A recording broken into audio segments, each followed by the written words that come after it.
Ano meron?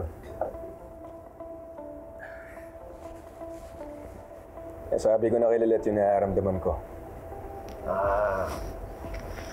Big confession. How did that go? Hindi ko alam. I tried, pero siguro mali yung timing. Well, hayaan mo lang. Be patient. You know, sometimes it's not about winning their hearts. Sometimes it's about waiting for that right moment to strike. Wait. Lasing na ata ako eh. Hindi kita magets eh. Tsaka parang lasing ka na rin kasi kung ano na yung sinasabi mo. Ibig ko sabihin, just don't push too hard, attorney. Sometimes, the harder you try, the more you push them away. Then you'll know when it's the right time. Sana nga. Kapag dumating yung tamang panahon na yon, tamang pagkakataon, huwag mong sayangin.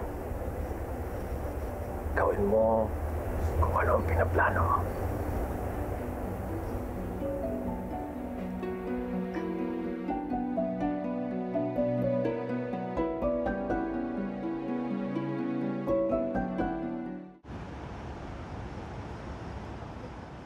Ira? Lilet, remember yung case na sinabi ko, yung Alarcon case?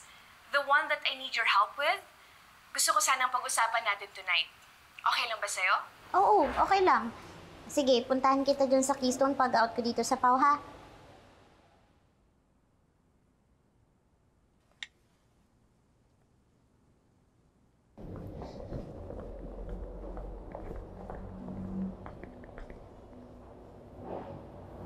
Focus, Lilet. Hindi ka pwedeng mag-inarte. May kasong nakasalalay sa'yo. Kalayaan ni Ate Ella yung nakasalalay dito.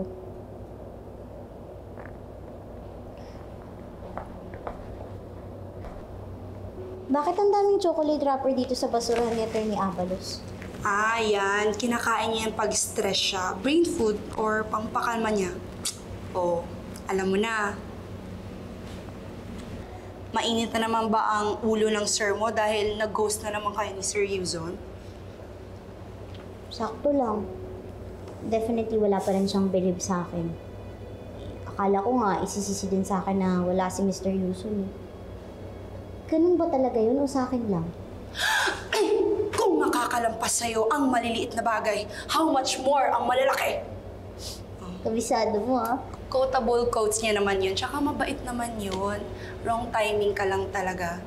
Tsaka kagabi pinagpuyatan ni attorney ang paghahanda para sa court session ngayon. Tapos nag-ghost na naman kayo ni Yuzon.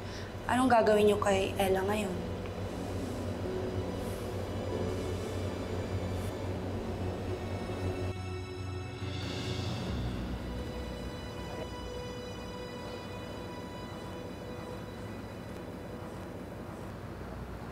Attorney, Yeah.